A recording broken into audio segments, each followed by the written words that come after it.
Doctor, compañeros. Somos el equipo uno, conformado por mis compañeras Angélica Altamirano, Itzel García y su servidor Adrián Castillo. Y pues ya vemos que el día de hoy vamos a hablar sobre cáncer testicular y cáncer de pene. Pues los objetivos de nuestra exposición va a ser describir la presentación clínica de los pacientes que van a presentar cáncer testicular y de pene. Y ya más específicos, pues conocer la patología del cáncer testicular y de pene que el paciente puede presentar, identificar los métodos de diagnóstico que nos ayudarán a establecer el diagnóstico y los hallazgos que podemos encontrar, y establecer los tratamientos que pueden ayudar al paciente con estos cánceres. Y bueno, este va a ser el contenido que vamos a ver en cada uno, desde definición, epidemiología, factores de riesgo, patogenia, estadificación, clasificación, cuadro clínico, diagnóstico y tratamiento. Y vamos a iniciar con el cáncer testicular. La siguiente, por favor. Bueno, empezando con un recuerdo de la anatomía, vamos a tener que los testículos tienen una forma ovoide, son pequeñitos, que el tamaño es como un poquito fácil de recordar, que es 4.5 por 3.5 por 2.5. Vamos a tener un polo súpero anterior, que podría ser la parte de arriba, que se va a relacionar con la cabeza del epidídimo. Ay, voy a apagar mi cámara. Y también tenemos un polo posterior inferior, que este se va a relacionar con el ligamento escrotal. Y aquí lo más importante que vamos a tener es que el testículo se encuentra cubierto por una capa fibrosa que se llama albuginea, que es la que tenemos subrayadas del lado izquierdo, que es la túnica albuginea del testículo. Y pues esta es la capa más externa y se va a invaginar hacia adentro del testículo, que va a formar el cuerpo de bueno, se le conoce más actualmente como el mediastino testicular, que Red este Textis. Red Textis también se denomina. sí, y cuerpo Hidmore. Tiene varios nombres esta área, pero Sí. su importancia radica que aquí se van a empezar a formar los lóbulos y cada lóbulo va a contener entre 1 y 4 túbulos seminíferos, que estas van a ser las unidades funcionales del testículo. Y bueno, van a contar esto con las funciones tanto germinativas como hormonal. Y van a contar con estos túbulos seminíferos van a contar con dos tipos de células, las células de Sertoli y las espermáticas o germinativas. La siguiente, por favor. Hablando del riego arterial que tienen los testículos, vamos a tener que va a estar irrigado por la arteria espermática, que va a ser rama de la aorta, la arteria deferente, que va a estar rama de la arteria de la rama vesical inferior, y la arteria funicular o cremasteriana, que va a ser rama de la arteria epigástrica. Les marqué con rojo las arterias y con azul las venas para podernos identificar. Y el drenaje venoso, ya lo habíamos comentado, que la vena espermática derecha va a drenar hacia la vena cava inferior y la vena espermática izquierda va a drenar a la vena renal izquierda. La siguiente, por favor.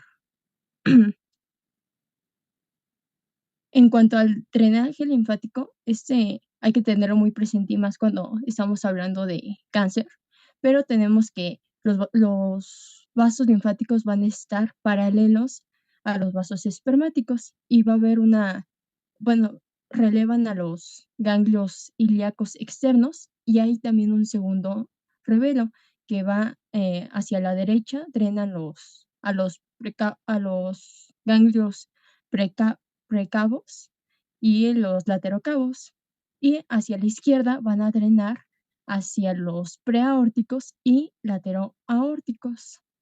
La siguiente, por favor. Y los testículos van a estar inervados por el nervio espermático, que van a ser del plexo periaórtico, y el nervio deferente, que van a ser del plexo hipogástrico. La siguiente, por favor. Bueno, ya entrando a su definición, vamos a tener que es una enfermedad crónica donde pues las células del testículo se van a multiplicar sin control y que pues se pueden diseminar a otras partes del cuerpo. ¿Leas a la siguiente, por favor?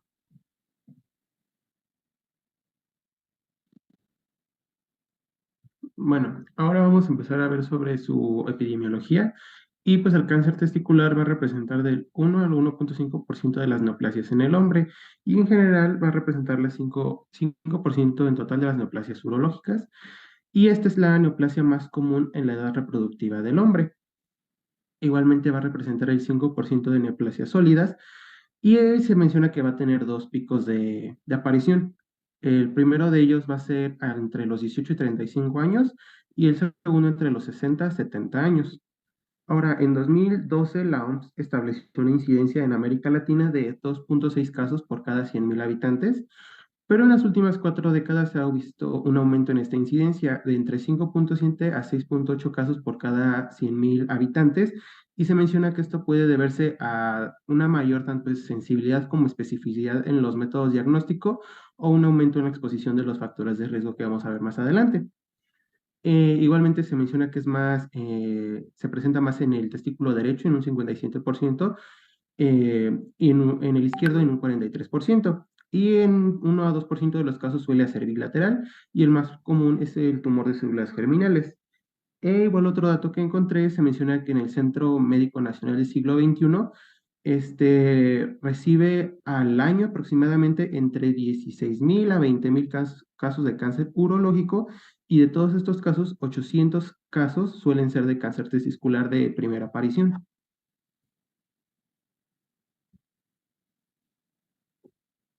En cuanto a los factores de riesgo que se encuentran como más vinculados con este tipo de cáncer, va a ser la criptorquidia, la orquitis viral que suele ser secundaria a una parotiditis, así como la exposición gestacional al dietilestrilbesterol en la vida intrauterina. Y claro que o igual otro factor de riesgo súper importante en estos casos es contar con un familiar del primer grado que haya tenido cáncer testicular, pero también tenemos otros factores de riesgo un poquito menos vinculados, pero de todas maneras no los podemos descartar, como es, claro, el que el paciente llegue y nos refiera que ya tuvo anteriormente cáncer testicular unilateral. Otro dato que ya sea que igual no lo informe el paciente, nosotros lo investiguemos, lo detectemos, es que tengan trastornos genéticos como es el síndrome de Klinefelter, infertilidad, VIH, atrofia testicular, o que nos refiera que anteriormente se le hizo un ultrasonido testicular y haya surgido, y hayan encontrado microcalcificaciones testiculares, que se le haya diagnosticado anteriormente neoplasias intratubulares de las células germinales. Y pues básicamente esto es como lo principal que debemos de tener presente al momento de que nosotros estamos interrogando. La siguiente, por favor. Bueno, ya entrando un poquito a la teoría fisiopatológica, primero tenemos que entender el origen de las células germinativas, ya que esto nos va a ayudar en la clasificación histopatológica, que pues vamos a ver un poquito más adelante. Las células germinativas primordiales van a migrar desde el saco vitelino hasta las gónadas en desarrollo y pues principalmente se van a incorporar a los cordones sexuales primarios. Aquí se van a diferenciar y a dividir en espermatogonios. La migración de estas células principalmente pues nos va a permitir que se induzca la proliferación de las células mesodérmicas y que pues a su vez haya un desarrollo de los cordones sexuales primitivos. Leas a la siguiente, porfa.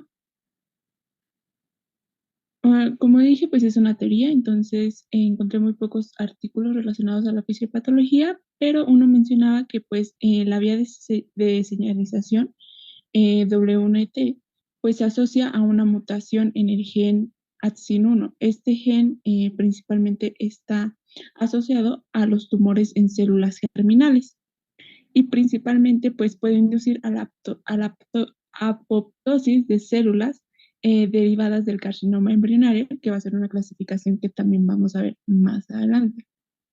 Le hace la siguiente, por favor.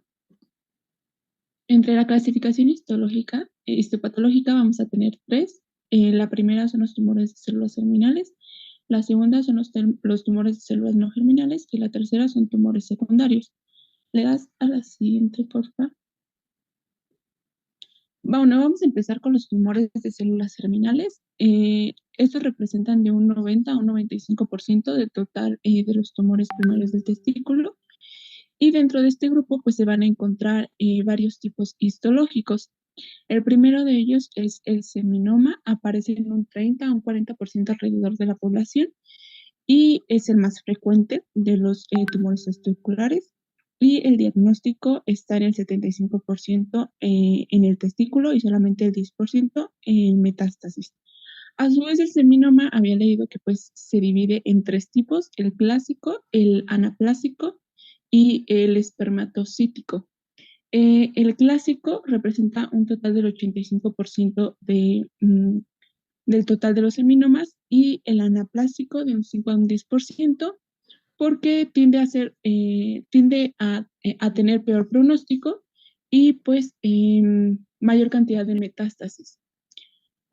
Entre los tumores de células seminales también encontramos el carcinoma embrionario. Este principalmente está compuesto por células epiteloides, donde se van a formar glándulas y túbulos. Va a ser un tumor muy invasivo y con frecuencia afecta a la túnica vaginal y a estructuras del cordón. El coriocarcinoma va a tener presencia en células del cito y el sincitio trofoblast y principalmente pues es una variedad más maligna dentro de las células germinales. Y el tumor de sacrovitelino es un adenocarcinoma testicular infantil. Presenta el 1% de los tumores testiculares y es un tipo histológico único. Leas a la siguiente, por favor. Y tenemos los tumores de células no germinales. Aquí principalmente vamos a encontrar tres. El primero de ellos es el tumor asociado a las células de Leydig. Estas principalmente van a representar de 1 al 3% de los tumores que podemos encontrar dentro de la población y se van a caracterizar porque van a presentar células hexagonales con un citoplasma granular, eosinófilo y con vacuolas lipídicas. El segundo es el células de Sertoli y son principalmente células cilíndricas hexagonales. Va a tener un núcleo grande y un citoplasma vaculado. Y el tercero es el gonadoblastoma. Es una lesión microscópica y se pueden observar en células de Sertoli intersticiales y pues principalmente germinativas. Gracias. La siguiente, por favor. Bueno, y ahora vamos a tener las escalas con las que vamos a dar la estadificación de este tipo de cáncer. Y se menciona que según el estadio y la propagación de metástasis, pues existen tres clasificaciones que se usan internacionalmente. La primera de ellas es la de Bowden y Gibbs, que la clasifica en 6 niveles, digamos, y dice principalmente si hay presencia de ganglios y pues el tamaño de cada uno de estos. La segunda es la de Royal in Medicine, que igual lo clasifica en 6 estadios, pero la más recomendada, según la Unión Internacional contra el Cáncer, es la TNM, que pues ya hemos visto en algunas clases previas. Y aquí la tenemos, en que la T nos va a representar el tumor primario, principalmente desde si hay un estadio desconocido, no hay evidencia del tumor, hasta si ya empieza a invadir otras estructuras como epidídimo, cordón espermático, el escroto, etc. Después la N va a representar los ganglios, si hay metástasis a estos, e igualmente se incluye pues el tamaño de estos ganglios. La M pues nos va a hablar principalmente de metástasis y también se toman en cuenta los marcadores tumorales, que en este caso van a ser los valores de la hormona gonadotrómina coriónica humana en su fracción beta, la alfa-fetoproteína y la lactato deshidrogenasa. Y se menciona que estos marcadores se deben de medir pre y post tratamiento que recibe el paciente y ya se pueda clasificar en un estadio.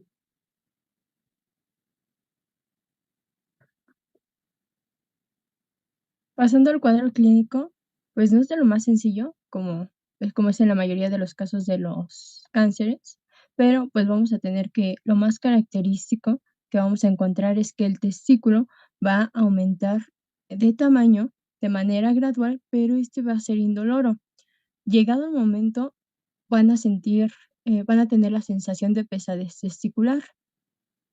Y al momento de que se palpa el testículo, se va a encontrar una masa firme e indolora, pues, en el testículo afectado, ¿no? Que habíamos visto que en la mayoría de los casos es del lado derecho. Y, pues, justo por estos signos, estos síntomas tan inespecíficos y que no se le da la importancia porque no duele, es que la mayoría de los pacientes pueden tardar de 3 a 6 meses en iniciar su tratamiento, bueno, en ser diagnosticados e iniciar su tratamiento, y esto lleva a una mayor incidencia de metástasis. Y bueno, hablando de esta complicación en cuanto al cuadro clínico, es por eso la importancia de que hagamos énfasis en explicarles a los pacientes masculinos la importancia de la autoexploración testicular. Y bueno, llegado el momento que llegue a haber dolor testicular, que que ya sepamos que es por un cáncer, la mayoría de las causas, este dolor es secundario a una hemorragia o a un infarto intratesticular. Pero, bueno, también tenemos datos, bueno, signos clínicos que nos hacen referencias a metástasis.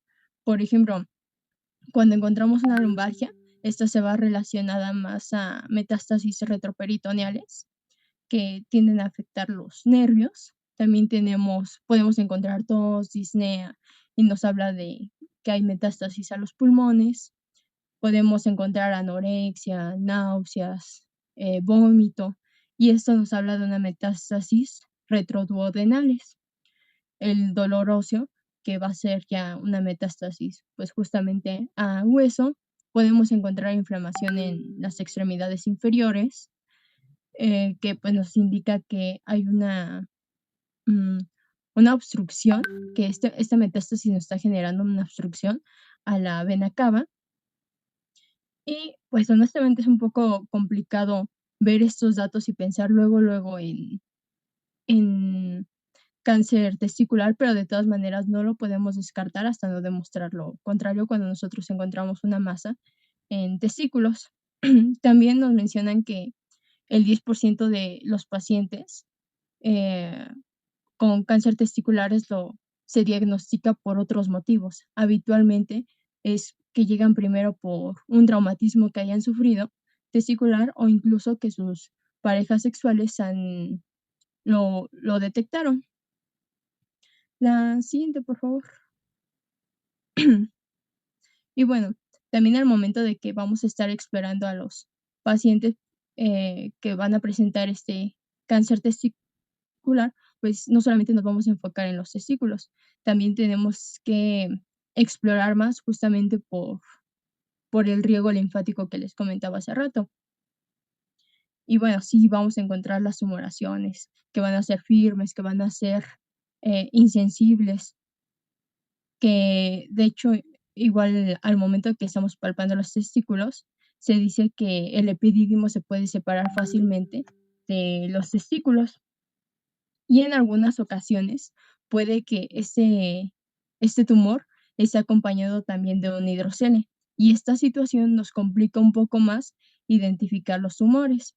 Entonces, por eso podemos aplicar la técnica de la transiluminación para poder, pues, identificar todas las características interiores que haya en estos testículos. Después podemos No, yo continuar. creo, perdón, hija, yo Sí. creo que el signo de la transiluminación se circunscribe nada más al hidrocel, ¿sí? Okey.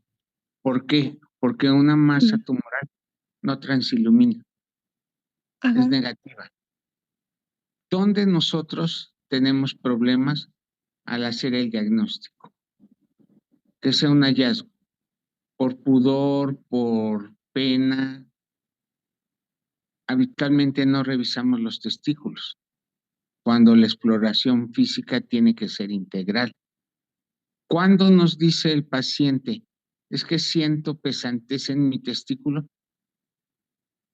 ¿Cuántos han tocado un testículo de ustedes? Pues muy poquitos. ¿Cuántos han revisado un cordón espermático? Muy poquitos. Entonces, estos hallazgos que nosotros tenemos de una tumoración testicular, tenemos que compaginarla con los grupos de edad y las probabilidades diagnósticas que ya se vieron cuando vimos hidrocele. El tumor testicular es una masa pétrea que hace que aumente el testículo de volumen. El que más crece es el seminoma, ¿sí? Es también el más frecuente. A veces, como bien mencionaban ustedes, el palparse los testículos a los varones. A los varones les pregunto cuántas veces se han palpado los testículos con la idea de identificar masas o zonas pétreas o zonas reblandecidas. Muy difícil. Y ese dato que diste de que el epirídimo se separa del testículo, yo no lo he visto aún, ¿sí?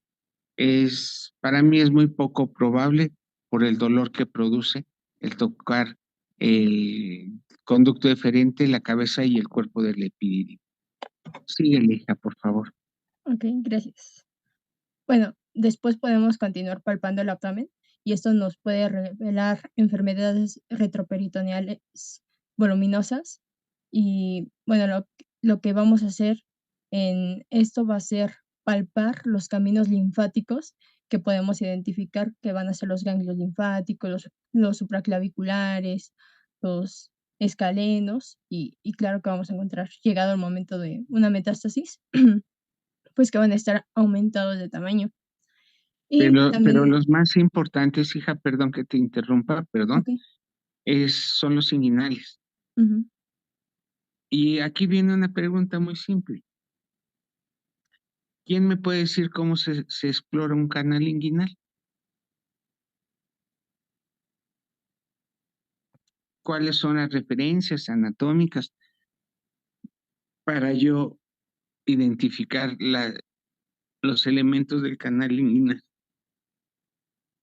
Es difícil, pero si yo sé palpar un cordón inguinal, puedo identificar ganglios. ¿Cuántas veces? Sí, los ganglios son los que nos dan el diagnóstico y no tanto la masa, porque si es un coriocarcinoma incipiente, lo que vamos a palpar es una zona no pétrea, pero sí de mayor resistencia, más renitente. Se dice que el tocar el testículo es como tocar la punta de la nariz, que esa textura y ese reblandecimiento tiene. Entonces, si nosotros encontramos que un testículo no tiene una simetría, si tiene un aumento de volumen, si su superficie es irregular y aparte encuentro ganglios, pues lo más común va a ser que la posibilidad de que tenga un, un cáncer de testículo. Si le duele la palpación, pues ya no es cáncer.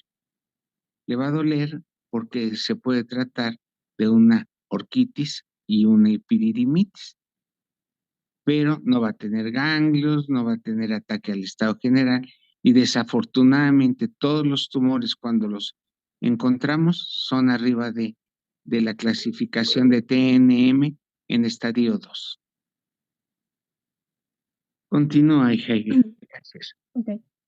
Y en un porcentaje pequeño, cuando el tumor que encontramos es de células germinales, un 5% de estos pacientes van a presentar ginecomastia, pero cuando los tumores son de las células de Sertoli y de Leydig, la ginecomastia se presenta hasta en un 30 o 50% de los pacientes, 30 o 40. Y, pues, este porcentaje aumenta se lo atribuyen a la interacción hormonal que se tiene, hablando de la testosterona, del estrón, estradiol, la prolactina. Y ya en casos más avanzados, donde ya está dañado los pulmones de estos pacientes, podemos observar la presencia de hemoptisis, ya sea que durante la consulta nosotros observemos esa tos con flema o simplemente el paciente nos pueda referir directamente él o nosotros preguntamos si ha tosido, si al momento de que tose ha arrojado sangre. La siguiente, por favor. Bueno, referente al diagnóstico, Angie ya les mencionó algunos puntos. En nuestra exploración física podemos encontrar un aumento en el volumen del testículo afectado, ya sea homogéneo, y puede ser duro e irregular. Y también se puede palpar un nódulo intratesticular, y mencionaba la bibliografía que pues muy pocas veces hay compromiso del epidídimo y el cordón.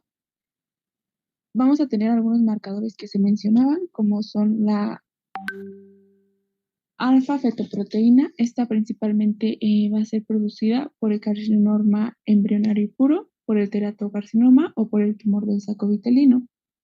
La deshidrogenasa láctica por un tumor de células germinales. Y la gonadotrofina coriónica humana, que va a ser principalmente por el coriocarcinoma embrionario, y es de los principales marcadores que está elevado aquí, o la fosfatasa alcalina, que principalmente se ha demostrado que pues la elevación de la fosfatasa alcalina radica en los casos de una enfermedad avanzada. Leas a la siguiente, por favor. Y también encontré que pues para tener una detección oportuna y temprana pues del cáncer del testículo, el ultrasonido con Doppler a color pues nos puede ayudar a identificarlo. Este principalmente nos va a demostrar una masa sólida en el parénquima testicular, de conicidad baja, heterogénea, y puede tener áreas o no áreas de calcificaciones o quísticas, y se va a ver una presencia del aumento de la vascularidad. Clínicamente, pues hacía mención que va a haber la presencia de una masa palpable con o sin dolor. La siguiente foto.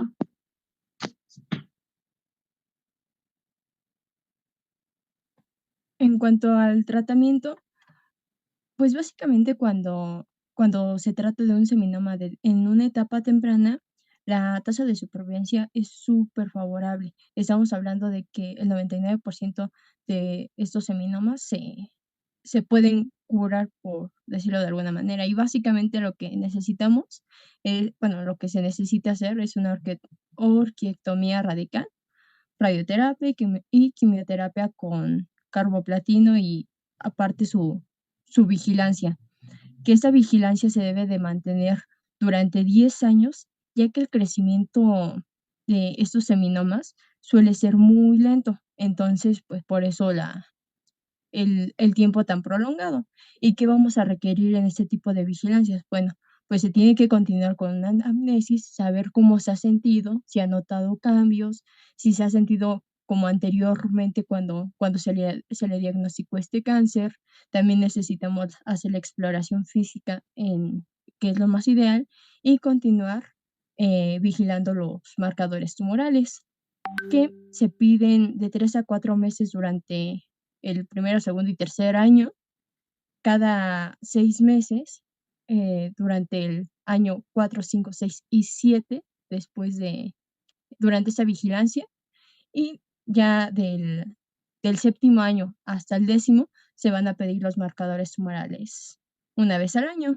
La siguiente, por favor. Bueno, llegado el momento que el médico tratante requiera como una valoración por un estudio de imagen, porque ve algo sospechoso, lo más ideal que piden es una tomografía de abdomen y pelvis, porque, bueno, y justamente en estos casos de estos seminomas tienen una sensibilidad extrema a la radiación, entonces es un poco más fácil poderlo identificar. La siguiente, ahora sí, por favor. En cuanto al seminoma en una etapa avanzada, el 90% de los pacientes con las enfermedades avanzadas logran una respuesta completa con la quimioterapia. Entonces, hablando de la quimioterapia primaria, de, se van, lo vamos a dividir en la quimioterapia que requieren los pacientes con riesgo favorable y con riesgo intermedio, que los de riesgo favorable van a tener 4 ciclos de etoposide y cisplatina o 3 ciclos de cisplatino, etoposide y bleomicina, que en algunos casos depende, las circunstancias pueden ser igual hasta 4 ciclos de esta combinación. Y para los pacientes con un riesgo intermedio necesitamos los 4 ciclos de, pues de cisplatino, etoposide y bleomicina. También vamos a continuar con la vigilancia, que va de 3 a 6 meses para igual identificar los signos de reaparición en el cáncer, y podemos igual realizar una incisión quirúrgica en pacientes que se les haya encontrado durante este estadio de vigilancia, podríamos decir, una masa residual positiva, que esta se suele confirmar con un estudio de imagen. No, la biopsia excisional de un ganglio residual, que es a lo que tú te refieres, es importante, pero el tratamiento de inicio de cualquier masa testicular es la orquiectomía con linfadenectomía locorregión. Sí, doctor. Les decía que las masas residuales habitualmente son a nivel de retroperitoneo y torácicas. Entonces, una de las condiciones preponderantes y más simples que podemos nosotros pedir son una tele de tórax, ensanchamientos mediastinales importantes, inclusive desplazamientos de la aorta y de la cava en una placa simple de abdomen, pero tenemos que tener la curiosidad y el conocimiento para poder ver esas lesiones. La otra situación es de que los tratamientos, ¿quién nos los va a dar? El resultado de histopatología fundamentalmente. Si no tenemos un resultado de histopatología, no podemos administrar el tratamiento adecuado. El seminoma, a veces con la pura orquiectomía, el paciente está curado. Y si la vigilancia estrecha, como ustedes lo mencionan, a tiempos prolongados, se dice que va de 7 a 10 años para ver que estos tumores no recidiven. Y esto se hace con los marcadores tumorales que ya ustedes mencionaron. Continúen, por favor. Gracias. La siguiente, por favor. En el caso de los tumores no seminomatosos de células germinales en etapas tempranas, el tratamiento estándar en una etapa temprana va a incluir la disección de los ganglios linfáticos retroperitoneales, y aparte podemos realizar la quimioterapia, que es como un poco sencillo, que es un ciclo de ectoposide, cisplatino y bleomicina en lugar de la cirugía, pero pues principalmente, como se había mencionado, la orquiectomía y la disección de los ganglios son lo más relevante para el tratamiento. Y también vamos a tener una vigilancia y seguimiento. Es lo mismo que en los anteriores, necesitamos el interrogatorio, la exploración, los marcadores, y se va a realizar cada 2 meses durante los 2 primeros años, cada 3 meses en el tercer año, cada 4 meses en el cuarto año y cada 6 meses durante el quinto año. La siguiente, por favor. Bueno, y llegan a mencionar que si en el caso de que este tipo de tumores tengan una recidiva, esto se suele presentar en los primeros meses. Lo más común es que se presente entre el octavo y el 10º mes. Ahora sí, la siguiente va a ser los tumores no seminomatosos de células germinales en una etapa avanzada, que cuando se trata de que los pacientes cuentan con una enfermedad retroperitoneal voluminosa, hablamos de que va a haber ganglios mayores a 3 centímetros o que ya haya una metástasis. Se suele tratar con quimioterapias combinadas, bueno, quimioterapias combinadas primarias que se basan en platino y después se realiza la orquiectomía. Y en general el riesgo de que viven estos pacientes es muy favorable, que con 4 ciclos de estas quimioterapias suelen tener muy buenos pronósticos.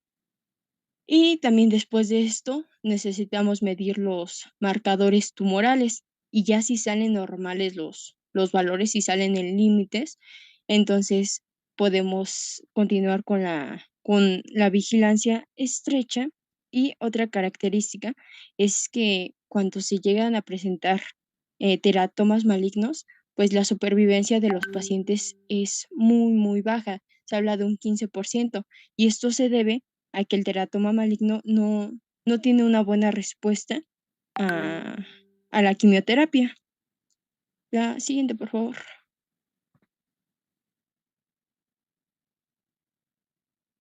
Bueno, ya para terminar este cáncer, pues tenemos el pronóstico y bueno, ya vimos que se va a dar un seguimiento anual y pues por un periodo muy largo a estos pacientes, pero de forma general se menciona que más del 90% de los casos pues tienen curación, incluso en los pacientes de etapa avanzada, en un 70-80% si reciben quimioterapia pues pueden ser curados.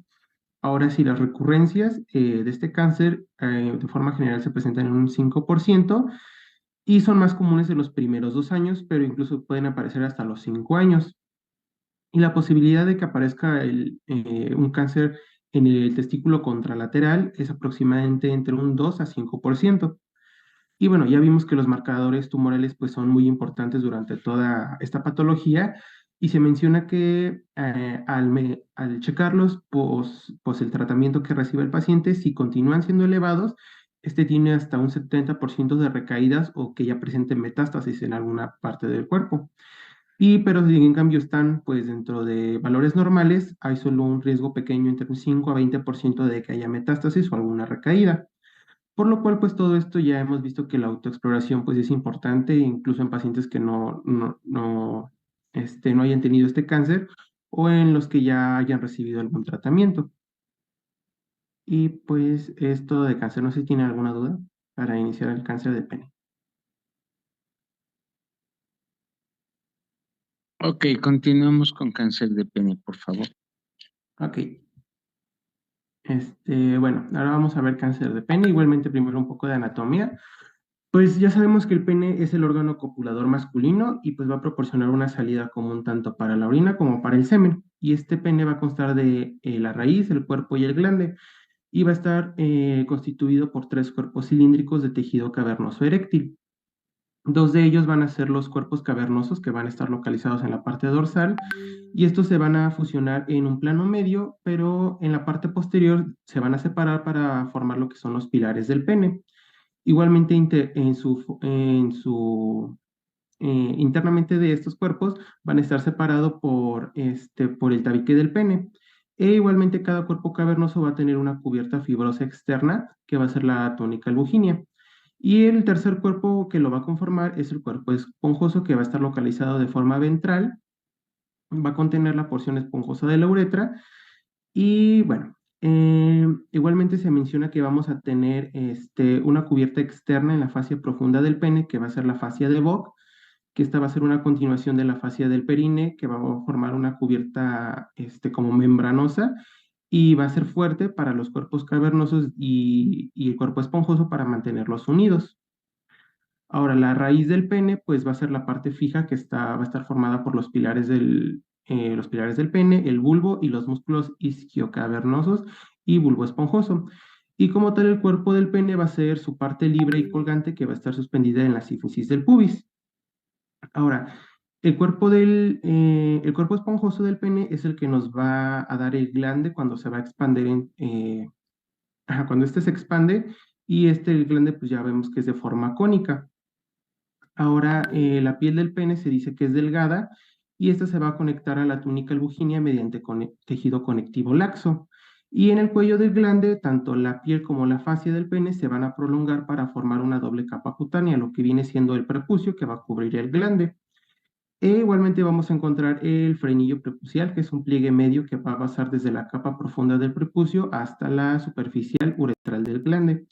Y dos ligamentos que encontré importantes, pues es el ligamento suspensorio del pene, que va a crear los cuerpos eréctiles a la sínfisis del pubis, y el ligamento fundiforme, que se va a dividir para formar el tabique escrotal, fusionándose con la túnica dartos. Ahora, pasando a su irrigación, pues la irrigación del pene va a estar principalmente dado por ramas de las arterias pudendas internas. Primeramente vamos a encontrar las arterias dorsales del pene, que van a estar a cargo de irrigar el tejido fibroso que rodea los cuerpos cavernosos, el cuerpo esponjoso y la uretra esponjosa junto con la piel del pene. Después las arterias profundas, que estas van a irrigar principalmente a los cuerpos cavernosos y su tejido eréctil, y estas van a dar numerosas ramas que van a ser llamadas arterias helicinas, que van a estar involucradas en todo el mecanismo de la erección. Y por último son las arterias del bulbo del pene, que van a irrigar principalmente la porción posterior del cuerpo esponjoso, la uretra esponjosa y la glándula bulbouretral. Y en cuanto al drenaje venoso, pues los cuerpos cavernosos van a drenar a un plexo venoso esta a su vez va a drenar en la vena dorsal profunda del pene, y esta a su vez va a drenar en el plexo venoso prostático. Y en cuanto a la piel y el tejido subcutáneo, van a drenar en las venas dorsales superficiales, que a su vez van a drenar en la vena pudenda externa superficial. Y ahora, en cuanto a su inervación, esta va a venir principalmente de S2 a S4, y la parte sensitiva y simpática va a ser por parte del nervio dorsal del pene, que va a ser un ramo terminal del nervio pudendo, y va a inervar principalmente lo que es la piel y el glande. También vamos a tener ramos del nervio ilioinguinal, que van a inervar la piel de la raíz del pene, y los nervios cavernosos, que van a ser prolongaciones del plexo nervioso prostático, que van a inervar principalmente las arterias helicinas del tejido eréctil. Y ya por último, en cuanto al drenaje linfático, pues se menciona que la piel y todas las porciones del perine, excluyendo el glande, van a drenar en los nódulos inguinales superficiales. Ahora las porciones intermedia y próximas de la uretra, junto con los cuerpos cavernosos, van a drenar en los nódulos linfáticos ilíacos internos, y la uretra esponjosa distal junto con el glande van a drenar en los nódulos inguinales profundos, pero igualmente se puede ayudar como un drenaje extra en los nódulos inguinales externos. Y ahora sí, como tal, iniciando con el cáncer de pene, pues se menciona que va a ser un proceso proliferativo y desordenado de las células epiteliales escamosas del pene, y se va a desarrollar muy frecuentemente a partir de la piel que lo recubre, o sea, el prepucio, y pues ya.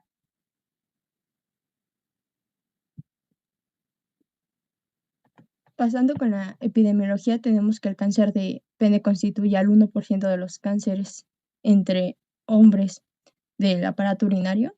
Tenemos una incidencia que va entre los 50 y los 60 años. Y hablando de los casos a nivel mundial, tenemos que en Estados Unidos se estima que hay entre 1 y 2 casos por cada 100.000 hombres al año. En Europa son de 0.4 a 0.6 casos al año. En nuestro país son 3 casos por cada 100.000 habitantes, donde el 6% es malignidad. Em, en, en Brasil, justamente es como de los países, de los países más afectados en, en el continente, donde se estipula que son de 8.3 casos por cada 100.000 habitantes. Y algo curioso es que la tasa más baja de incidencia de estas neoplasias se observa en judíos y árabes. Y pues esto se va relacionando con los factores de riesgo que se tienen. La siguiente, por favor.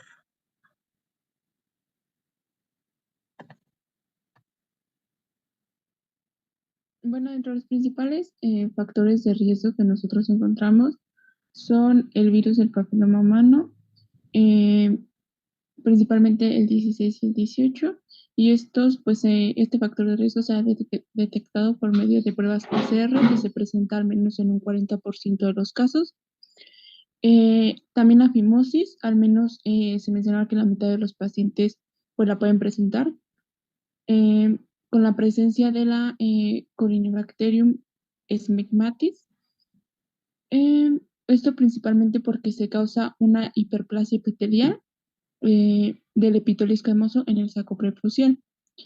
También el tabaquismo, este se vio asociado, no hay una causa conocida, pero principalmente el artículo mencionaba que era por la acumulación de nitrosaminas en la secreción genital y la circuncisión. Este hecho está relacionado con el descenso en el riesgo de cáncer de pene y en la relación con la fimosis. ¿Te das a la siguiente, por favor?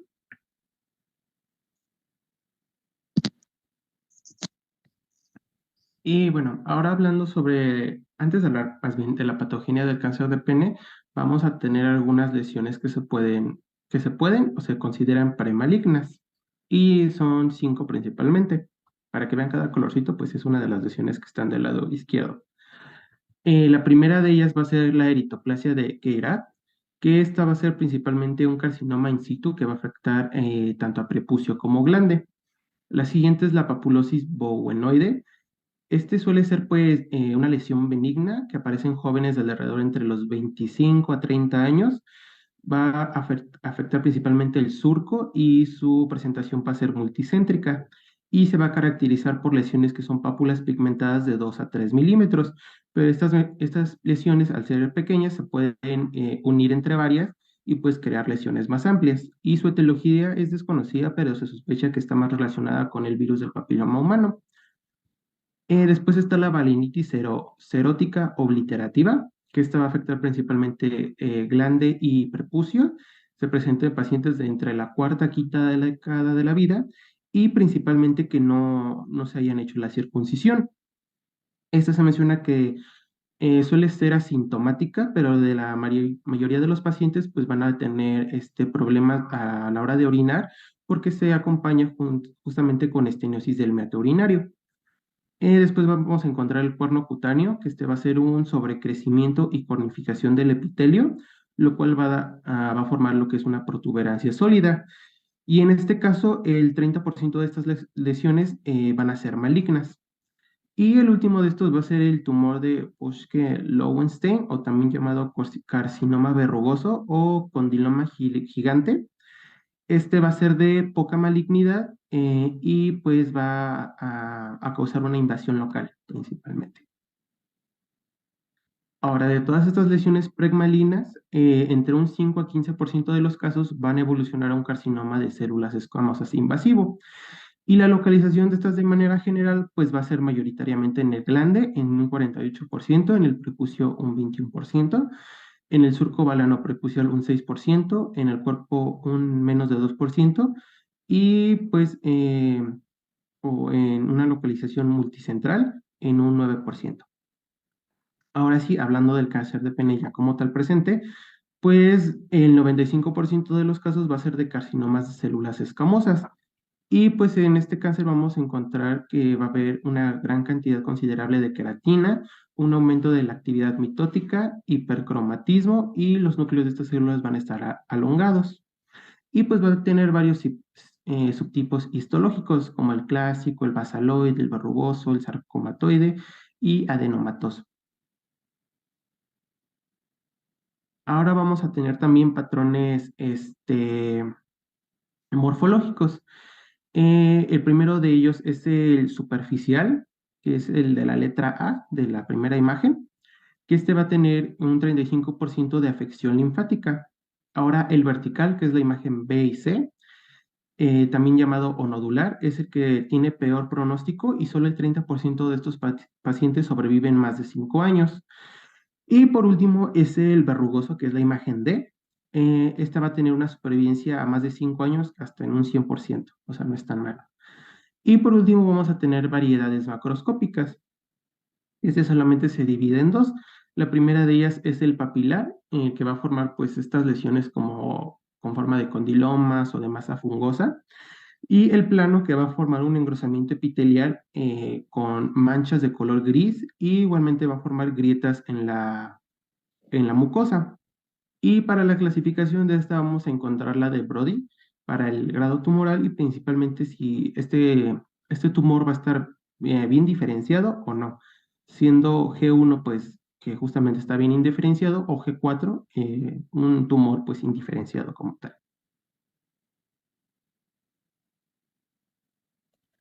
Hablando de la estadificación, igual tenemos la más clásica, que es con evaluar el tumor, los nódulos y la metástasis, pero em, también tenemos otra estadificación que se llama de Jackson, donde justamente esta persona Jackson nos propuso un sistema para pues poder identificar, para poder eh, pues sí, justamente estadificar qué tan avanzado está el cáncer, donde en una etapa 1 el tumor solamente está en el glande y en el prepucio. En una etapa 2 ya comprometió como tal el cuerpo del pene. En una etapa 3 ya hay una metástasis en ganglios inguinales, pero de todas maneras todavía no está tan grave, todavía se puede operar. Y ya en la etapa 4 ya el cáncer sí está más extendido, ya va más allá del cuerpo del pene, y aparte la metástasis ya está igual a nivel inguinal o más distante, pero ya es inoperable este tipo de cáncer. La siguiente, por favor.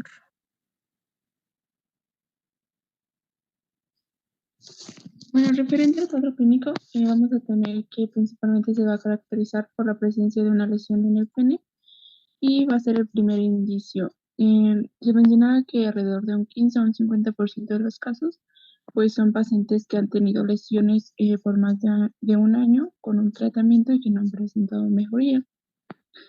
También se mencionaba que puede haber la presencia de ya sea de lesiones eritematosas y superficiales que ocurren de forma muy común en el glande, pero se hace mención que pues, si el paciente va a presentar fimosis, la lesión va a ser una elevación por debajo del prepucio que va a estar adosada al glande. Y puede haber la presencia de otros síntomas asociados, como puede ser el dolor local, la fiebre, un mal estado general, la anorexia y la pérdida de peso en el paciente.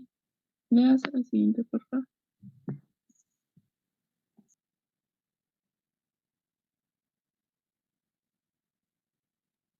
En cuanto al diagnóstico, pues igual necesitamos evaluar adecuadamente la inspección principalmente del pene, como ya había comentado mi compañera, pues para tener estos datos más presentes.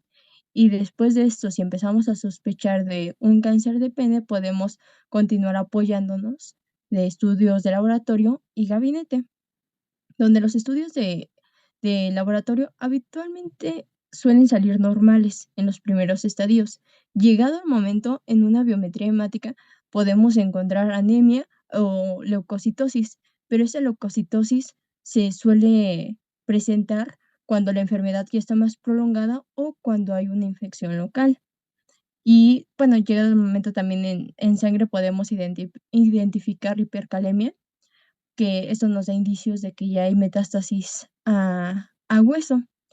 En cuanto a los estudios de gabinete, esto nos da más datos cuando el cáncer ya hizo metástasis, en donde podemos pedir una radiografía de tórax, y aquí vamos a poder evaluar si están involucrados o no ya los pulmones.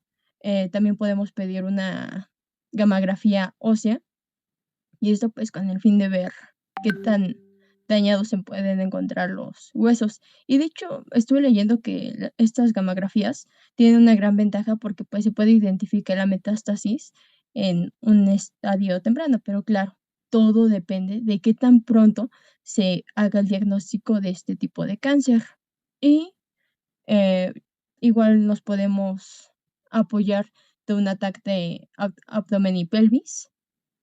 También nos mencionan que es importante tener presente los diagnósticos diferenciales, donde principalmente se hace mención de las lesiones dermatológicas, que hay que separarlas de las infecciones, como puede ser el chancro sifílico, que se puede presentar en como una úlcera indolora, y pues lo estamos confundiendo, ¿no?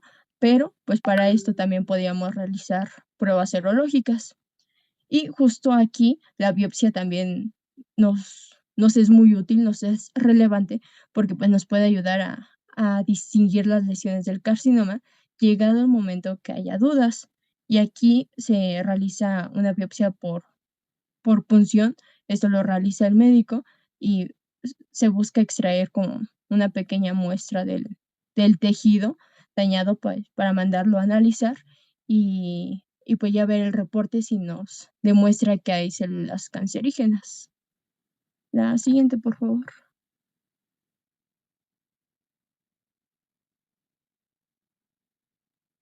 Y bueno, ahora vamos a ya ver el tratamiento del cáncer de pene.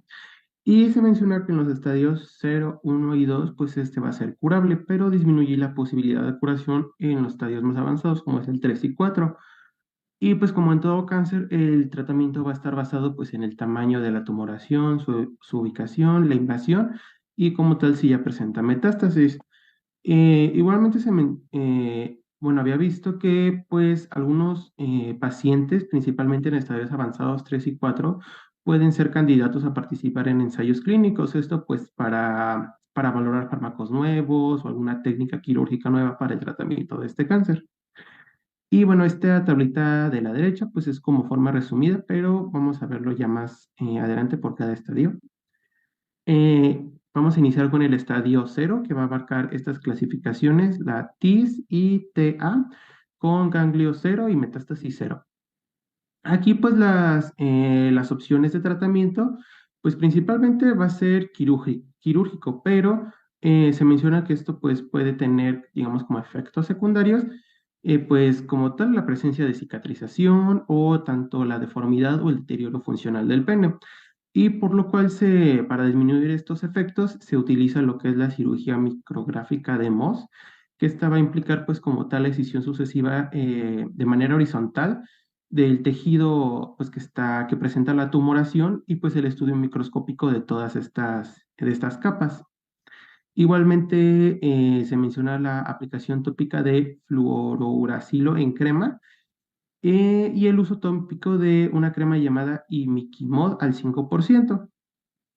Ahora, en los pacientes con estadio 1, que van a representar la clasificación T1A, igualmente con ganglio 0 y metástasis 0, la decisión quirúrgica pues va a ser pues, la más adecuada, pero junto con la circuncisión. Esto principalmente a lesiones que estén limitadas al prepucio. Pero ya cuando hay como tal tumoraciones que están infiltradas en el glande o que tienen compromiso de la piel, pues el tratamiento pues de elección o recomendable pues puede ser la amputación del pene junto con radioterapia y cirugía microscópica. E igualmente debido a la alta incidencia de metástasis pues a ganglios cercanos, pero estos principalmente de forma microscópica, pues se recomienda la linfadenectomía. Eh, como pues, digamos como para tener precaución. Pero se menciona No que es esto puede, como cirugía ampliada. ajá, bueno, O sea, si nosotros intuimos o el médico tratante intuye hacer una linfadenectomía, es porque hay tumor. ujú, ok, doctor. Pero vi que pues como efectos secundarios que puede tener esta cirugía, pues puede haber igualmente mayor recurrencia de infecciones, necrosis de la piel, edema crónico, etcétera. Y ahora vamos a tener el estadio 3. Aquí se menciona que pues es común que los pacientes tengan pues como tal adenopatías inguinales, ya si presentan metástasis o no, pero a veces estas pues son consecuencias como tal de infecciones y no como tal de la neoplasia. Y por lo cual se menciona que si hay ganglios linfáticos agrandados y palpable después de 3 o más semanas de la extirpación de la lesión primaria que pues como tal haya estado infectada y de completar un ciclo terapéutico, pues ya como tal lo recomendable es hacer una disección bilateral de ganglios linfáticos inguinales. Y ahora sí, pues este estadio va a estar por la clasificación T1N3, de T1 a 3, con ganglios 1 y 2 y metástasis 0. Ahora, las opciones de tratamiento, pues como ya vimos, va a ser la disección bilateral de ganglios linfáticos ilioinguinales, junto con la amputación del pene, acompañado ya sea de radioterapia y también la quimioterapia, que esta principalmente es la combinación de vincristina, bleomicina y metotrexato, que ha resultado muy eficaz en estos tratamientos. Y ya por último, el estadio 4 del cáncer de pene, pues va a abarcar la T4 y cualquier ganglio y metástasis, y principalmente como tal si ya hay metástasis, o sea, M1. Se menciona que no hay un tratamiento estándar y pues principalmente es pues terapia paliativa, como puede ser una cirugía paliativa para controlar la lesión del pene o incluso para prevenir ya sea infecciones o necrosis o hemorragias, y pues igualmente la radioterapia que puede ayudar a la cirugía. Igualmente en algunos ensayos se ha evaluado la quimioterapia con el uso de vincristina, cisplatino, metotrexato y blomicina pues para mejores resultados, pero pues ya no es como tal curable. Y aquí ya para terminar, pues nada más es una tablita de seguimiento que se le debe de dar al paciente, principalmente basado en su tumor primario y si tiene, principalmente si se le hizo linfadenectomía. Por ejemplo, en un paciente que se le haya hecho un tratamiento parcial, o sea, amputación, pues el intervalo de seguimiento es a los 4 meses, 6 meses y 12 meses. Y bueno, vamos a tener que en cada uno se debe de evaluar la exploración física, cómo se sintió el paciente desde recibir su tratamiento. E igualmente, algunos exámenes aconsejables que se pueden realizar es como tal la biopsia, la tomografía y la gamografía ósea. Y pues ya sería todo por la exposición. No sé si Ok, tienen alguna muchas pregunta. gracias. Creo que la exposición fue buena. Lo que ustedes sí deben de puntualizar otra vez, incido mucho e insisto en el sentido de que tienen que hacer buenos interrogatorios, buenas exploraciones físicas, porque esas nos van a dar una presunción en el diagnóstico, nos va a permitir ser, ahora sí, tener la capacidad de diserción si es un problema benigno o maligno, como es el caso del pene. Una lesión verrugosa puede ser benigna, una infección por papiloma humano, pero maligno es un sea verrugoso sumamente agresivo, altamente agresivo, y donde la probabilidad de curación pues prácticamente es nula. Les agradezco mucho y nos Ah, vemos pronto. Pasen tenemos un buena caso tarde. clínico, doctor. No sé si Ah, también. sí, por favor. ¿Sí? Ah, bueno, lo voy a empezar a leer y ya ahorita nos ayudan con las preguntas quien gusta participar.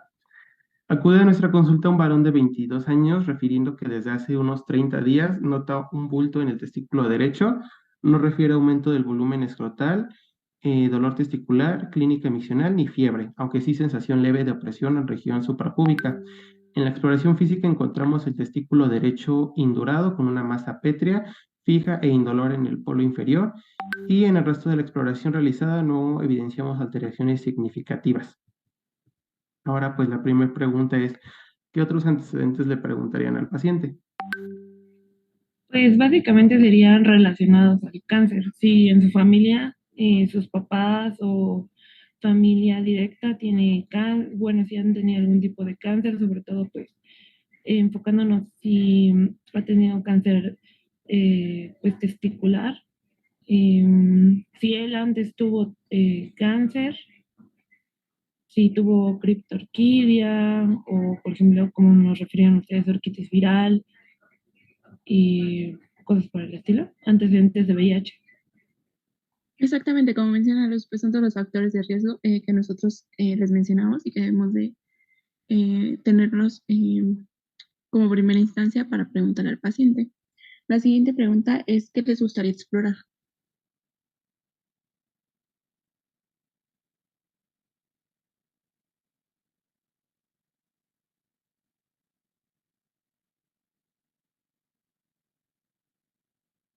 Pues vamos a explorar ambos testículos. También pues habías mencionado que, bueno, había mencionado en su exposición que tenemos que descartar la ginecomastia, también la transluminiscencia testicular, pues a ver si no hay hidrocele. Pues sí, justamente es una exploración en los testículos, una exploración en la zona abdominal, no sé si recuerdan que allí les había mencionado, en la zona inguinal suprarticular, para descartar la presencia pues de que los ganglios estén aumentados de tamaño, descartar la ginecomastia y pues la transluminiscencia testicular para ver pues si la mansa está acompañada de una hidrocele y si puede haber alguna característica que nos haga pensar en alguna otra cosa. La siguiente pregunta es, ante la sospecha clínica, ¿qué estudios le podemos realizar como primer nivel? ¿Un ultrasonido? ¿Un Doppler? Ultrasonido. Exactamente, muchas gracias. Le podemos realizar un UCG testicular y en UCG testicular podemos encontrar ecogenicidad heterogénea, algunas calcificaciones y cambios quísticos. Después de realizar nuestro UCG testicular, en el caso clínico, ¿en qué diagnóstico podrían sospechar?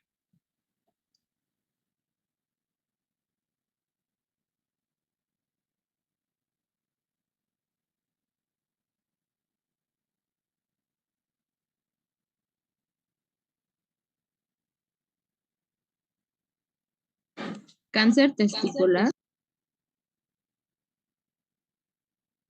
Pues sí, es muy fácil, ¿no? El diagnóstico en este caso.